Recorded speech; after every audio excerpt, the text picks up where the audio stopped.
Doctor Who The Star Beast, the first of the 60th anniversary specials, is written by Russell T Davies from a story by Pat Mills and Dave Gibbons, and starring David Tennant and Catherine Tate. Feels strange saying that. I feel like I'm going back to Series 4 as well as revisiting my childhood when those episodes came out. So Jodie Whittaker and Chris Chibnall announced that they would be leaving Doctor Who on 29th of July 2021. Chibnall wished the successors, whoever the BBC and BBC Studios choose, as much as fun as they did, as they're in for a treat. Piers Wenger has first teased the future of the programme on 25th of August 2021, when he says an upcoming change for Doctor Who would be radical. On 24th of September 2021, the BBC announced Russell T Davies would return as the showrunner, which got me so hyped up, as he ran the show during my childhood, when I was in my first school, or primary school, whichever you guys call it. During 9th and 10th Doctor's run, Christopher Eccleston and David Tennant from 2005 to 2010. So he confirms to succeed Chris Chibnall from 60th anniversary specials and beyond, alongside Bad Wolf Production Company founded by Julie Gardner and Jane Tranter, as they're also back as executive producer, as well as Phil Collinson, also newcomer Joel Collins. In October 2021, it was announced that Sony would acquire a majority of Bad Wolf. The company took over creative control of Doctor Who, beginning with the 60th anniversary specials, with BBC Studios focusing on established Doctor Who as a global brand. By March 2022, Russell T Davies' pre-production has begun at Bad Wolf Studios in Cardiff. Tim Hodges edited the specials. Russell wrote all the specials for 60th anniversary. In December 2021, around 2 years ahead of the release, Russell said that he'd definitely written some of the episodes and told the Radio Times in February 2022 that he was finding brand new ways of telling stories that had never been done before. Scott Hancock worked as a script editor for the specials, who also worked on Doctor Who Confidential, The Sarah Jane Adventures, and mostly written, produced, directed, and acted in many Big Finish audios. In October 2023, Russell T Davies said in the interview that there would be a crossover from one of his previous show, Nolly, was set in within the specials, giving the surprised audience a nod. He also said that all three specials are separate, as opposed to a single-parter story. There's also a change of studio location from Rothlock Studios to Bad Wolf Studios. The change marked a co-production deal between Bad Wolf and BBC Studios for the show. So principal photography began on 9th of May 2022. They shot the specials in Camden Market, Newport, Bristol and Cardiff. The filming finished on 26th of July 2022, with Rachel Talalay returned to direct the first special since Twice Upon a Time, 12th Doctor Peter Capaldi's final episode, with Tom Kingsley directing the second, and Chania Button directing the third. Vicky Delot and Chris May produced the specials, with Ellen Marsh co-producing it. The new logo was revealed on 25th of March 2022, which I really like it. It's a reuse of John Pertwee's second and Tom Baker's first title sequence, but more 3D.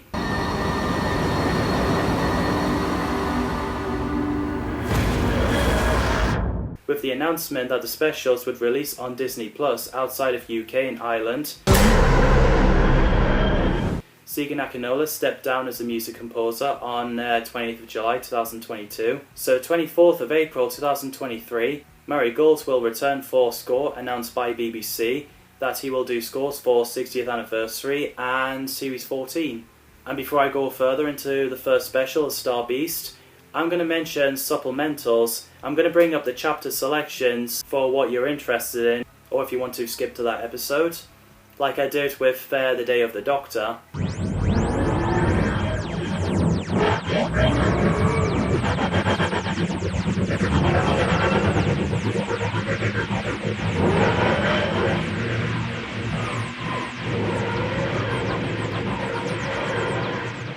So as you can see, I'm starting with The Liberation of the Daleks, a 14-part comic strip adventures produced by Doctor Who magazine, ran from 10th of November 2022 with issue 584 to 9th of November 2023 with issue 597, taking place between The Power of the Doctor and The Star Beast, exploring the 14th Doctor's first adventures. Comic Relief 2023 event was held on 17th of March 2023, with David Tennant as the presenter because Lenny Henry was busy with other projects. There was open sketch saw Henry regenerating into Tennant as a parody of Doctor Who.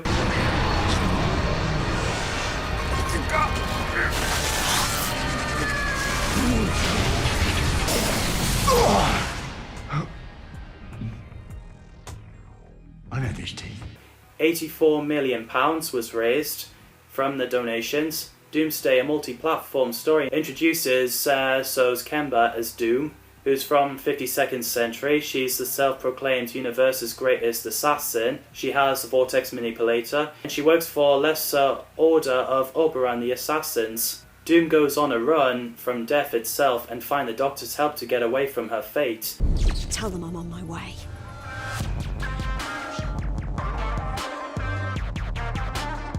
The story ran from 28th of March 2023. The event launched in June 2023 with the productions through Doctor Who's digital channels: Penguin Random House, Doctor Who Magazine, Titan Comics, Big Finish Productions, BBC Audio and East Side Games, and concluded in October 2023. On 23rd of November 2022, Big Finish Productions announced a 60th anniversary special audio drama, Once and Future, featuring the 4th to the 10th Doctors, Tom Baker to David Tennant, which was released monthly between May and October 2023, with an additional releasing November 2024.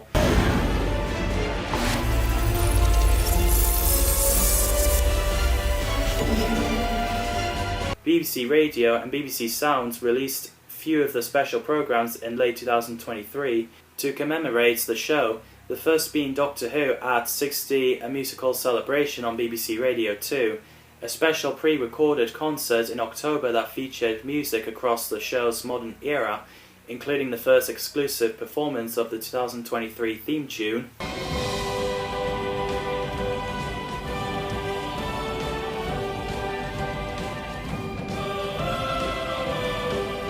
The concert has got guest appearances Russell T Davies, Stephen Moffat and Chris Chibnall. A two-part documentary called Who Are We? Doctor Who was released on BBC Radio 2 on 21st and 22nd of October. BBC Radio 2 also released a series of My Life in a Mixtape episodes with few of actors from the show including Peter Davidson, Nicholas Briggs, Sylvester McCoy, Bonnie Langford, Janet Fielding, Sophie Aldred and Ruth Madley, and also music composer Segan Akinola. Two specials released on 23rd of November on BBC Radio Wales, a documentary exploring the show's relationship with the Wales in Doctor Who, The Welsh Connection, and Hugh Stevens presenting a tribute to the music of Doctor Who in Doctor Who. Murray Gold Hitting the Right Notes, which featured Murray, released on the same day at BBC Radio Solent. The 6-part miniseries Tales of the TARDIS, a spin-off series, focuses on the companions, as well as some of the classic Doctors, to celebrate 60 years of the show, filmed from 25th to 30th of September 2023 at Bad Wolf Studios, directed by Joshua M.G. Thomas, and released on 1st of November. The first episode is Earthshock, written by Russell T Davies, with Peter Davidson and Janet Fielding returned as the 5th Doctor and Tegan Jovanka. Inside the TARDIS, the Doctor explores a strange version, plus the inside is different, which I love. It does have a bit of nostalgia vibes. So Tegan appears after she was in bed, asleep. They're reunited, which is nice to see. Good to see you. Oh. We never really did this sort of thing, did we? And we do now. And they also suspected that the TARDIS they're in is something to do with a memory. There's also small 13th Doctor Jodie Whittaker's TARDIS console acting like a campfire, which is so cool. The Doctor and Tegan sat down on a chair to tell a story. The Doctor chooses the strongest one of all, which is the events of Earthshock, where they met the Cybermen, saving the Earth, and lost Adric. As the Doctor was holding Adric's badge, the Star of Mathematical Excellence, Tegan reluctantly agrees, but the Doctor says brave heart. Plus it's a tribute of him. The memory comes in, and that's where the Earthshock plays. It all started with those mysterious deaths in the caves. Feel free to check out my retrospective of that if you want my full analysis. So after that ended, Tegan cried, and the Doctor talked about Adric. Even after he dies, there's more adventures, they never stop running. The Doctor says he never looks back, and the question is, was this TARDIS designed to heal wounds from the past? So the Doctor asks Tegan about her story, so she tells her life story. It was really moving. The second episode is The Mind Robber, written by Peter McTighe, and with Fraser Hines and Wendy Padbury returned as Jamie McCrimmon and Zoe Heriot. They both appeared in the memory TARDIS with their memories restored as they got removed by the Time Lords as they were sent back in their homes in their own time at the end of War Games. I forgot for so long. Well, they made us forget. The Time Lords, when we left the Doctor. They erased our memories. I love that reunion. I always wanted to see those guys come back. Jamie has 5 daughters and 19 grandchildren, and Zoe is married to a man she met on Earth in Australia. After Jamie looks at the second Doctor, Patrick Troughton's recorder, nice tribute to him, he and Zoe sat by Jodie's small console that acted as a campfire. Jamie wanted to forget about the Cybermen, so Zoe suggests protons at first but thought nah, and shows what happened after the events of Quarks, where the TARDIS is at the volcano eruption, leading to the Mind Robber, where they ended up in the land of fiction. Feel free to check out that video if you want to. Hear my full analysis of that serial. That's right. I remember now. So after that story played and back into the memory TARDIS, Jamie recalls how scary the Clockwork Soldiers were, and Zoe realises that her and Jamie's memories restored for good. They both remembered the Ice Warriors. Also when they mentioned Victoria Waterfield, wondering how she's doing, and that moment for me felt like a nice tribute to the actress Deborah Watlin, who unfortunately passed away in 2017. Rest in peace. The third episode is Vengeance on Varos, written by Phil Ford, and with Colin Baker and Nicola Bryant return as the 6th Doctor and Perry Brown. Inside the memory TARDIS, the Doctor sits and reads his book, and then Perry turned up, and I love the bit where Perry points out that he's a bit older and he's got a beard. Oh, time marches on, Perry, even for a Time Lord. It really has no respect. So they talked about their adventures. The Doctor admits that he and the TARDIS remembers Perry. They tell a story that's not the most favourite of their memory, where they encountered Syl. The first time was on planet Varos, and the memory starts to flood, where Vengeance on Varos plays. Again, feel free to check out my retrospective of Vengeance on Varos. Good can come from even the darkest of places. After the TV turns off, Perry caught a feather and reminds her when she ended up subjected to horrific scientific experiments. She eventually got back to Earth and admitted that 21st century reminds her of Varos. She also requests the Doctor to take her back to Yrcanos' memorial, Brian Blessed's character, once a year to keep an eye on Kronta people. Another good episode of Tales of the TARDIS. Sorry, I've just noticed that was falling off. The fourth episode is The Three Doctors, written by Phil Ford, and with Katie Manning and Daniel Anthony returned as Joe Grant, or Jones, and Clyde Langer. This episode started off with someone wearing the helmet, working on the controls, and took the helmet off and revealed to be Clyde.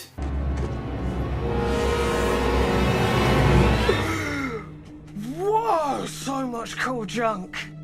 So then Joe came in wearing the third Doctor, John Pertwee's jacket, having a bit of a catch-up after the sonic screwdriver problem. And according to Clyde, he's doing more comics. He hasn't seen much of his friends since after Sarah Jane's funeral. Luke and his husband, Sanjay, were working at Unit Space Station, and Ronnie doing her own thing. Clyde gave his condolences to Joe after he heard that Clifford Jones passed away. I heard, and I'm sorry. Thank you. Then he asked Joe how many doctors she met. Then Joe answered 3, but correcting herself, 2 and a bit all at once, where she tells a story when the Time Lords sent 3 doctors to fight Omega, which I've already analysed that story if you want to check it out, of course. And something was coming for the Doctor. So after that, Clyde mentions that he met the Brigadier. Joe mentions that she loved the Doctor, not the same way as Cliff. So she tells Clyde to tell Ronnie that he loves her and not to waste his life away. So after he leaves, Joe found a Metabolus 3 crystal and she can hear Cliff's voice. Oh, Joe. In And it's a nice tribute to John Pertwee, Elizabeth Sladen, Nicholas Courtney and Stuart Bevan. It was really moving. Also, Richard Franklin, who played Captain Mike Yates, unfortunately passed away on Christmas morning 2023. Rest in peace. The 5th episode is A Time Meddler, written by Phil Ford, and with Maureen O'Brien and Peter Purves returned as Vicky Pallister and Stephen Taylor, they found themselves inside the memory TARDIS, and it's a lovely reunion, and they both look well. The years have been good to us. Oh, I've had the most marvellous life. I love the bit where Stephen looks at Colin Baker's coat and wouldn't imagine the Doctor wearing it, at least not William Hartnell. So Vicky finds the Doctor's pocket watch and a Viking helmet. She remembers after dealing with the Daleks and Mechanoids, Stephen joins the TARDIS and meeting the Vikings and Saxons, and he still didn't believe the time travel. As they both sat down, they discussed the events of the Time Meddler, when they were stopping Meddling Monk from changing history in 1066, which I've already analysed that story as well if you want to check it out. And then the Doctor and I thought we were all alone. After that, Vicky found a device that the Doctor confiscated Monk, where he got stuck, thinking that he's still after it, but Stephen remembers that he met the Monk again in the Dalek Master Plan, and wasn't very happy about it. As of time of recording, I haven't seen the Dalek Master Plan as it's, well, mostly missing and it has yet to be found or animated. So they both knew the Doctor was watching them, and I love the bit where you can hear William Hartnell's laugh, like he's actually there. It's really moving as well.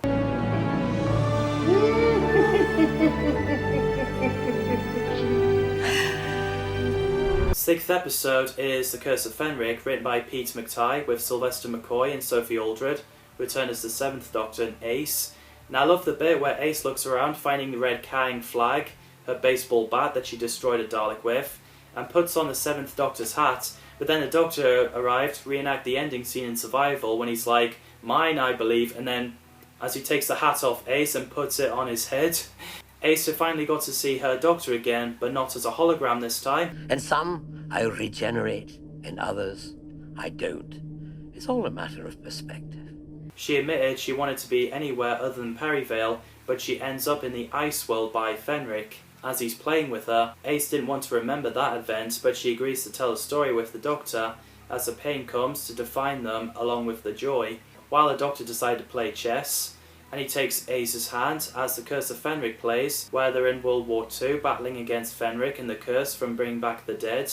And yes, I've analysed all the stories that's been talked about in Tales of the TARDIS, if you want to check out my Curse of the Fenric retrospective. This time,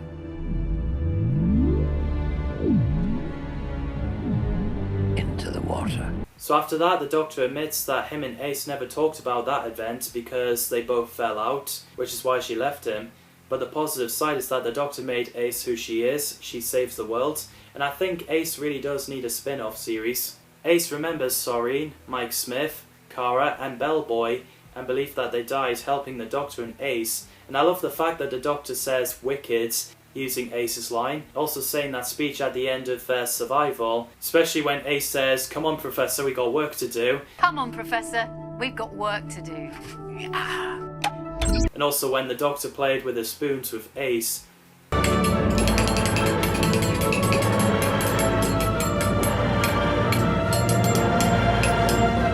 Also the Doctor dropped Ace in the wrong place, like he did with Sarah Jane.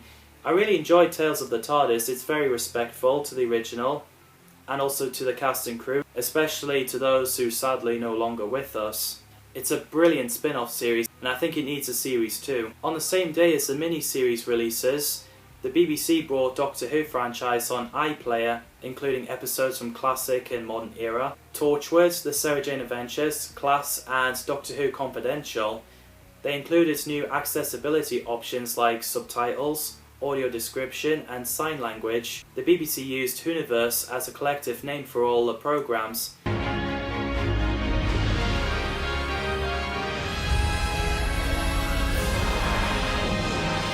However, the first Doctor Who story, An Unearthly Child, didn't get included in the iPlayer due to the lack of agreement between BBC and the son of the story's writer, Anthony Coburn, which is a shame. David Tennant and Catherine Tate did a Doctor Who Series 4 marathon on 4th of November, followed by TV documentaries. The first, Talking Doctor Who, presented by David Tennant, showcases the history of classic era, which released on 1st of November 2023 on BBC4. Travelling through space and time for, how long, maybe thousands of years. But for viewers here on Earth, it's been 60. The second, Doctor Who 60 Years of Secrets and Scandals, uncovers a host of behind-the-scenes stories from the show's classic run, released on 25th of November 2023 on Channel 5. I was terrified. Now, as we reveal the shocking secrets. You've got frostbite. And I was choking. Get back behind the sofa. And the third, Russell T Davies, The Doctor and Me, details Davies's run as a showrunner, released on 18th of December 2023 on BBC One. Destination Skaro 2023, Children in Need, is written by Russell T Davies, produced on 18th of April 2023, directed by Jamie Donahue, and released on 17th of November 2023. The story takes place on planet Skaro during the creation of the Daleks, where young Davros and Castavella have built a Mach 3 travel machine, placing a mutant inside. A Mach 3 travel machine. So Castavilla tries to come up with names of an anagram of their species, the Khalids. The ones he came up with, Davros did not like, but then he got called from NIDA. Davros, I need your confirmation to begin the next bombardment, sir. So Davros leaves, but then the TARDIS arrived and damaged quite a few things, and the 14th Doctor, David Tennant, came out. Hello. Just passing by, because I got a bit lost. This mini-sode was filmed on David Tennant's 52nd birthday, which is nice. Happy birthday, dear David. Happy birthday. And I love that he said 60 minutes ago he was a brilliant woman. That'll be 13th Doctor Jodie Whittaker. Like she said in her first episode, the woman who fell to earth, when she said half an hour ago she was a white-haired Scotsman. Talking about the 12th Doctor, Peter Capaldi. Also, the Doctor says Genesis of the Daleks, referencing the 4th Doctor, Tom Baker's story. Plus, it's also a prequel to it. The claw on the Dalek looks a bit like Doc Ock's mechanical arm, which is so cool. And because that was damaged, the Doctor gave a Dalek a toilet plunger and told Castavilla not to tell anyone that he was there. So after he left, Davros came back and surprised by the Dalek carrying a plunger, but was happy about it.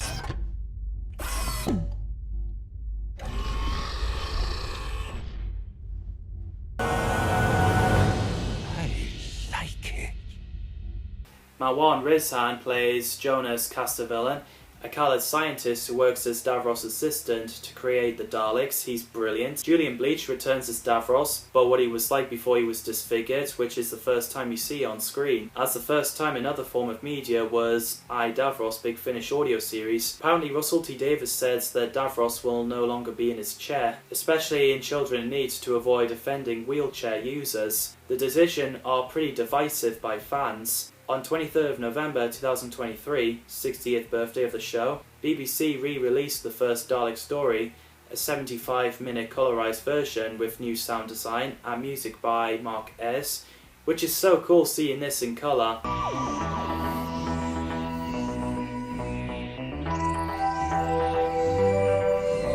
And I think to those who couldn't watch the black and white and low budget series, they might have a chance to enjoy this edited version.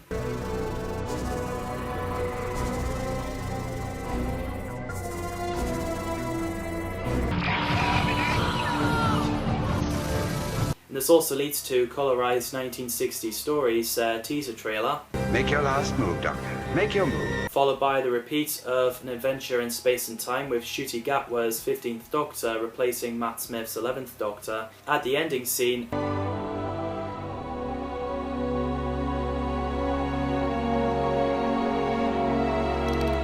and the dialogues from An Unearthly Child being removed from the original production, with the similar reason as An Unearthly Child not available on BBC iPlayer. On 7th of December, the announcement of the Celestial Toymaker animation is set to be released on DVD and Blu-ray. Make your last move, Doctor. Doctor Who unleashed a behind-the-scenes series using the similar format as Doctor Who Confidential. That follows every episode from the 60th anniversary specials, with Stephen Powell hosting it, and also released on 17th of November 2023. He's been deadlocked. It's the first morning of the most hotly anticipated reunion of the year. The Way Back Home, an episode of CBeebies Bedtime Stories, aired on 24th of November 2023, where the Doctor arrives on a planet Bedtime Stories. Story, all about a small boy who travels to space and meets a special friend. It's called The Way Back Home. And he tells a story called The Way Back Home, written by Oliver Jeffers, where the boy finds a plane in the cupboard, so he flies away but ends up on the moon because he ran out of fuel, then alien landed because of his faulty engine. So after they met, they figure out a way to fix the machines, so the boy flies back to Earth to retrieve the right sort of items to use, and then return to the moon. As their engine's fixed, they flew off in separate ways. The boy receives a call from that Martian, and it is a nice bedtime story for children. The Doctor compared it to his life, and then he left. I will see you very soon. Good night. Right, let's get into The Star Beast. So the episode is based on the Star Beast comic strip written by Pat Mills and illustrated by Dave Gibbons that came on Doctor Who Weekly in 1980, where the Fourth Doctor was facing Beep the Meep. The story was adapted in Big Finish Audio in 2019. Dave Gibbons said that the Doctor Who paid him and Pat Mills to use the story, even though the show could have used the characters regardless. The Star Beast begins with the Doctor and Donna telling a story, the Doctor telling us about his adventures with Donna, and that she has a human Time Lord meta-crisis, so he had to wipe her memory, so she'll forget about the Doctor and the adventures, and if she remembers, she'll get burned to death. Donna tells us that she's married to Sean Temple. They both have a daughter called Rose Noble, referencing Rose Tyler, and she has dreams about the monsters that she met, like Empress of the Arachnos, Adipose Ship, Pyrovile, etc. I love the title sequence, it's so cool to look at. You get a bit of nostalgia vibes with the vortex colouring, Murray Gold's theme, and the reuse of Tom Baker's logo.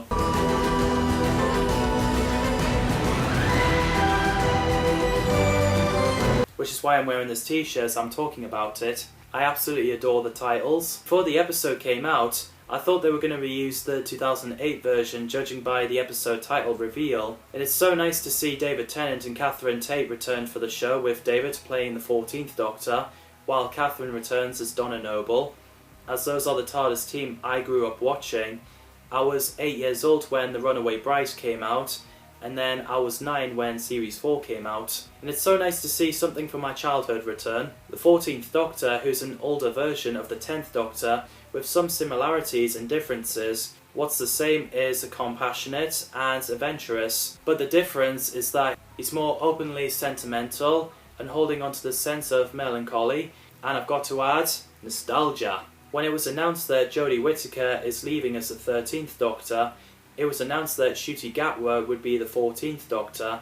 However, at the end of The Power of the Doctor, Jodie Whittaker regenerates into David Tennant, which confirms that David is not only the 10th Doctor, but also the 14th Doctor, who will appear in the 3 60th anniversary specials. The return of previous actor to play another incarnation was first mentioned in 1986, when Michael Gray sacked Colin Baker, so Sidney Newman, the creator of Doctor Who, suggested Patrick Troughton, who played the second Doctor, to return for one season, and then at the end regenerate into the female Doctor, but of course Sylvester McCoy took over instead. So then Day of the Doctor, Tom Baker, the 4th Doctor actor, returned as the curator, claiming that he's a possible future incarnation, when he says revisiting a few but some of the old favourites. And it's confirmed that Ncuti Gatwa is the 15th Doctor, so Tennant wore sort of same but different suits, such as the blue and brown tartan waistcoat and trousers instead of pinstripe.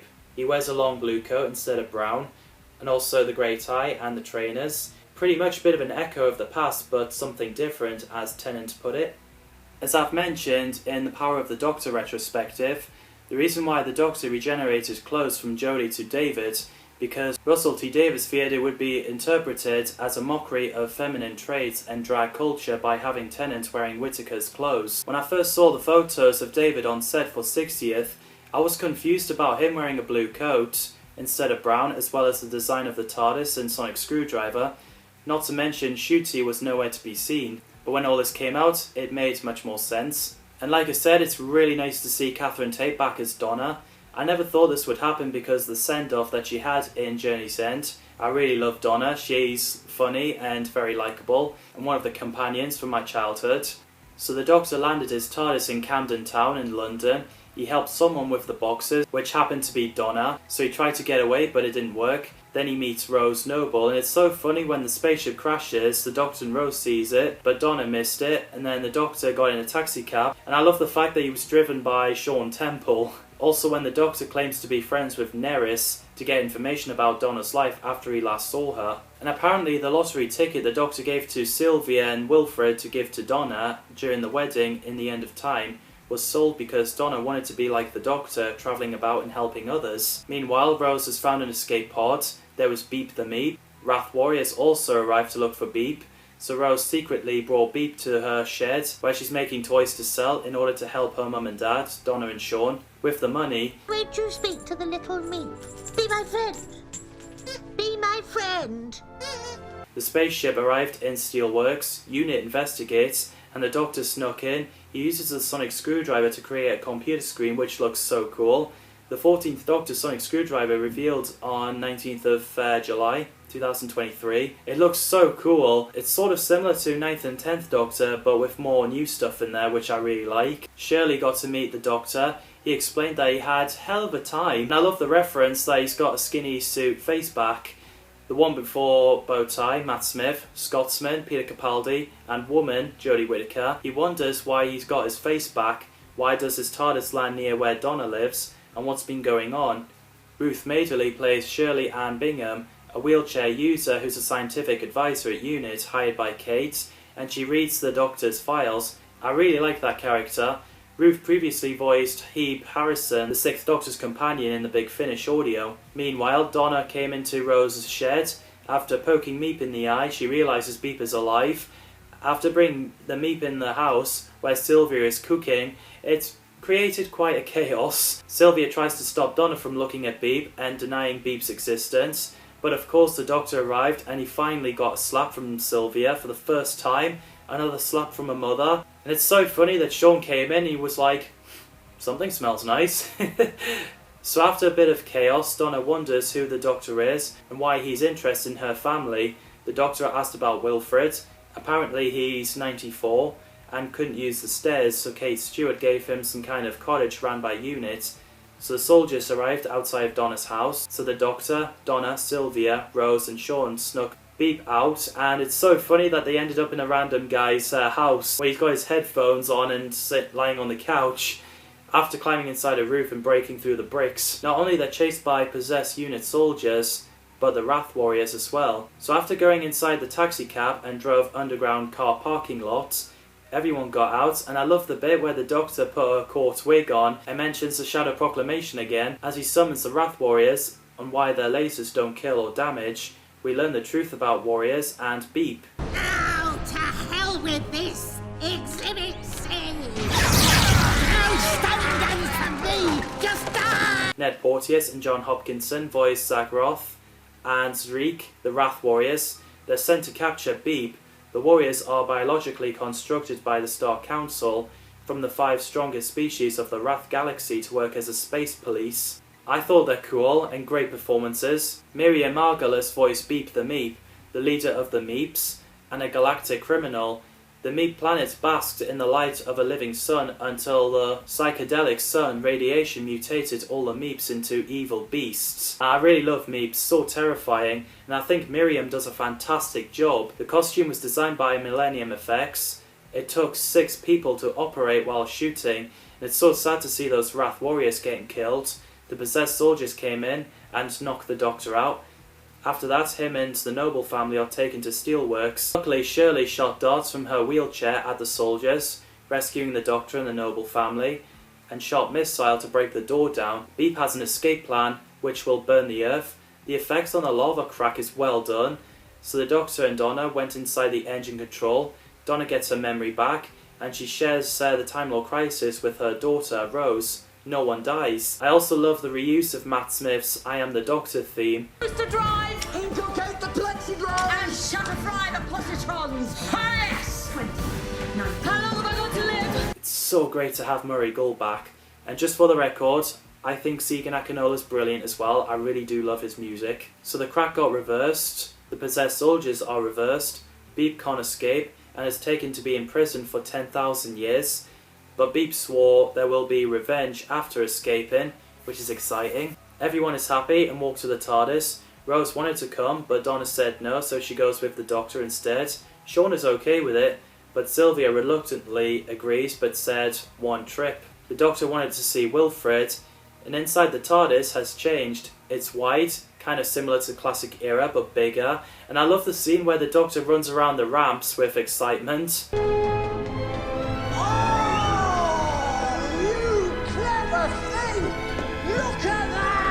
That'll be my reaction if I ever walk into the TARDIS set. And it's so cool that you can change the light colours on the round things. It does look like a sub-basement from the X-Men films, which is cool. And I love that the console makes cup of tea and coffee. Donna spilt it on her computer, which is why she lost her job. But she did the same to the TARDIS console, and the TARDIS went crazy, which horrified Sylvia, Rose and Sean, leading to cliffhanger. Jackie Lynn King and Cole Collins return as Sylvia Noble and Sean Temple, as they last appeared in The End of Time, the last story of David Tennant as the 10th Doctor.